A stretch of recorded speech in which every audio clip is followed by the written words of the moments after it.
বন্যার্তদের রান্না করে খাওয়ালেন তৌসিফ তিশা। বন্যার পানি কমতে শুরু করলেও প্রতিনিয়ত নানা ধরনের সংকটের মধ্য দিয়ে যেতে হচ্ছে। ইতিমধ্যে বন্যাকালীন ত্রাণ সহায়তা পাঠিয়েছে অভিনেতা তৌসিফ মাহবুব এবং অভিনেত্রী তানজিন তিশা।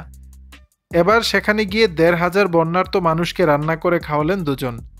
এই আয়োজনে তাদের সঙ্গে ছিলেন নির্মাতা অনন্য ইমন, ইমরুজ শাওন সহ আরও অনেকে। মূলত তাদের সম্মিলিত উদ্যোগেই লক্ষ্মীপুরের চন্দ্রগঞ্জের দিগলি ইউনিয়নের একটি গ্রামের মানুষের মুখে একবেলা খাবার তুলে দিয়েছেন তারা।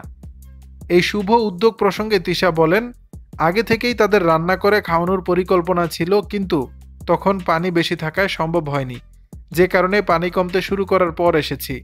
শুরুর দিকে তাদের উদ্ধার এবং আশ্রয় বেশি জরুরি ছিল, এখন তাদের খাবার এবং অন্যান্য প্রয়োজনীয় বিষয়গুলো জরুরি। আমি সাধ্যমতো চেষ্টা করেছি এবং সামনেও করে যাব। তৌসিফ বলেন, আমাদের তো কোটি কোটি টাকা নাই, কিন্তু কিছু পরিবারের পুনর্বাসন করে মুখে যদি হাসি আনতে পারি সেটাই হবে শান্তির। ব্যাড লাক হচ্ছে ভারী বৃষ্টির কারণে পুনর্বাসন সম্ভব হয়নি, কারণ পানি ছিল। এজন্য সিদ্ধান্ত নিয়েছিলাম পুরো গ্রামের মানুষকে রান্না করে খাওয়াবো। খাবার আইটেম হিসাবে ছিল মুরগির রোস্ট আর খিচুড়ি। দর্শক, বিষয়টি নিয়ে আপনাদের মতামত জানাবেন নিচের কমেন্ট বক্সে।